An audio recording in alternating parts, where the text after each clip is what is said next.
આજે અમને આવી ગઈ તવામાં બહુ મજા. તો કેમ છે પ્યારા મારા મિત્રો, જય માતાજી. મારા મિત્રો તમારું હાર્દિક સ્વાગત છે. તો આપણે જવાનું છે પહેલા કારખાને. તો ચલો.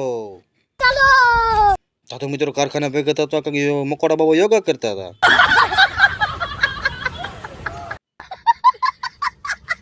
પછી મિત્ર અચાનક થઈ ગયો તાવાનો પ્રોગ્રામ નહીં અને અમે જાવ છે તાવો કરવા. તો ચલો. હું અને મારો મિત્ર બે ચડી ગયા છે રોડ માથે અને નીતિનભાઈ મેં તો આગજો ગાડી તો પક્કાભાઈ કે આ ઘરે શું હું ગાયકા પૂછી સાપડીઓ કરી નાખું છું. રવિભાઈ સોટી જાય પછી ગાયકા સાપડીઓ કરવા તો આનકો જાંબુડો ની બધા તો આનકો કુકડીભાઈ કાજુ ખાવા માંડ્યા. બોલો.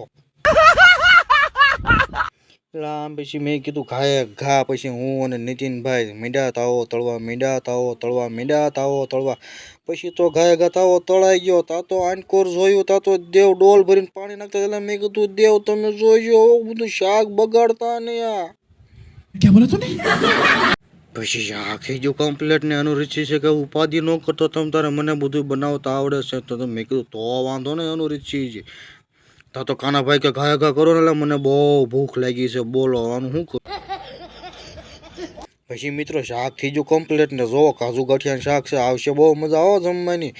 તો આ થાળી લઈને થઈ ગયો ત્યારે મને કે આગળ હું પેલા લઈ લઉં છું. મને બહુ ભૂખ લાગી છે. એટલે ભાઈ મેં કીધું ઘડીક તો ખાઈમ આ બધાને લેવા દે પછી આપણે બધા ખાવાનું છે. આ પછી હું મિત્રો અમે થાળી ભરીને મીંડા બે ગયા ખાવા હો અને જામી જવાની છે ને આ તો દીદીબેન હોતા જમવા આવ્યા છે. બોલો તાવામાં રવિભાઈ.